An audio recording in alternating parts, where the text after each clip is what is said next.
दोस्तों कहते हैं कि अगर सुबह का गया हुआ व्यक्ति अगर शाम को आ जाए तो वह कोई भूला नहीं कहलाता।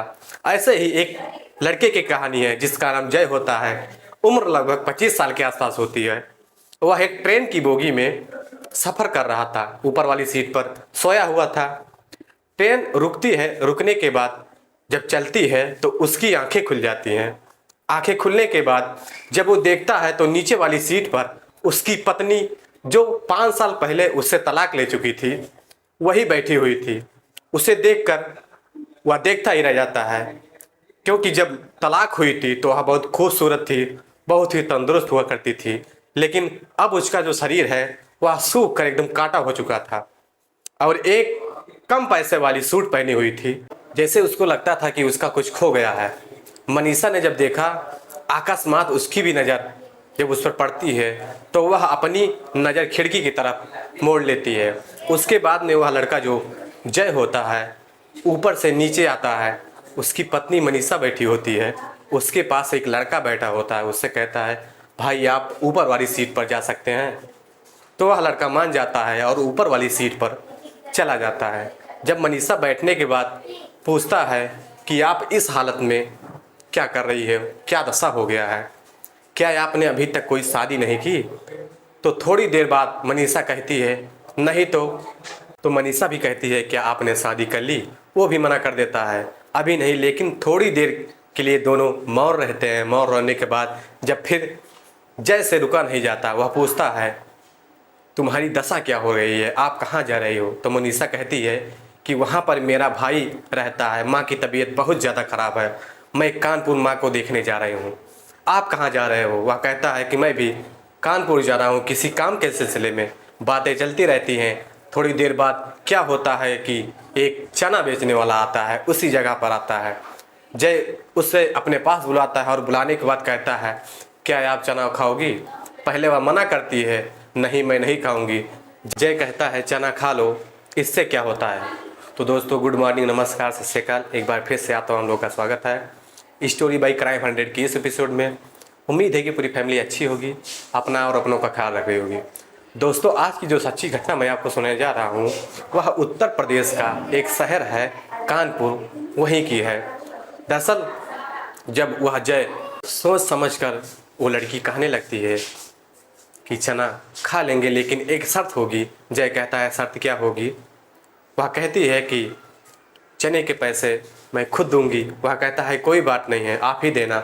मनीषा लेने के बाद एक अपने पति को दिया जो उसका तलाकशुदा पति होता है, उसके बाद एक खुद खाने लगती है। चना खाने के बाद चर्चाएं बढ़ जाती हैं। जय कहता है कि आप पहले कितनी सुंदर थी। मनीषा कुछ पैसे दिए और देने के बाद मनीषा कहती है कि मैंने एक प्राइवेट स्कूल में पढ़ाना शुरू कर दिया, महीने के मुझे 8,000 से 9,000 रुपये मिल जाते हैं, मैं भी कमाने लगी हूँ। जय कहता है कि तुमने बहुत बड़ी गलती की थी। जब हमारा तुम्हारा डिवोर्स हुआ था तब कलेक्टर साहब ने 20 लाख रुपए देने के लिए आपको कहे थे, लेकिन आपने पैसा नहीं लिया। काश आज का खुद का स्कूल होता आपके पास। तो मनीषा कहती है अगर मैं आपसे 20 लाख रुपए लेती तो लेने के बाद स्कूल चलाती तो मेरा ईमान क्या कहता। आखिरकार उसी के पैसे बल पर मैं पल रही हूँ, इसलिए मैंने पैसा लेना मुमकिन नहीं समझा। कोई बात नहीं है, चलो ठीक है। जब जय कहता है अब मैंने शराब पीना भी छोड़ दिया, किसी को तकलीफ देना भी छोड़ दिया, अब मैं बहुत पछता रहा हूँ, तुमसे डिवोर्स हो गया। उस समय से कोई मुझसे बातचीत भी नहीं करता। मनीषा पूछती है माँ कैसी है? वह बोला कि माँ को मत पूछो, तुम जब से गई हो बहू को लाओ, बहू को लाओ। लेकिन उसे क्या मालूम होता है कि तलाक होने के बाद पत्नी घर नहीं आती है। माँ को मरे हुए तो बहुत समय हो गया। मनीषा कहती है मैं जब आई थी तो माँ तो एकदम हष्ट पुष्ट थी, स्वस्थ थी, तो उसके बाद क्या उनको हुआ? वह बोलता है तुम्हारी चिंता में माँ गुजर गई, अब मैं अकेला हूँ, अपना खाता हूँ, अपना करता हूँ, अपनी ज़िंदगी गुजार रहा हूँ। तो मनीषा थोड़ी देर के लिए कुछ नहीं कहती, लेकिन अंत में जय कहता है कि आप क्या करती हो? वह कहती है कि बस मैं एक कॉलेज में बच्चों को पढ़ाती हूँ, इसी से अपना गुजारा करती हूँ।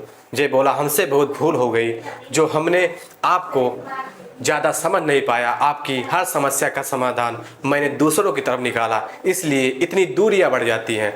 अगर तुम्हारी जैसी पत्नी को पाकर कोई मूर्ख ठुकरा दे तो उसकी ज़िंदगी ख़त्म हो जाएगी। लेकिन मनीषा भी समझ रही थी कि जय के दिल में कुछ और चल रहा है, लेकिन जय भी समझ रहा था कि मनीषा कुछ और कहना चाहती है, लेकिन कुछ शर्मा रही थी। बोली ठीक है, ज़िंदगी गुजर तो रही है। धीरे धीरे बातें करते हैं, बातें करते करते कानपुर का रेलवे स्टेशन आ जाता है। दोनों उतर जाते हैं तो वहाँ पर जय पूछता है कि कल आप कितने बजे वापस आओगी लौटकर।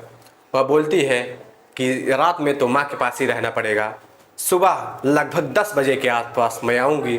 जय कहता है कल आ जाना तो टिकट हम ले लेते हैं। वह बोली नहीं, आप तो एसी कोच में चलने वाले आदमी, हम जनरल कोच में चलने वाले आदमी, हमारी आपकी तुलना कैसे हो सकती है।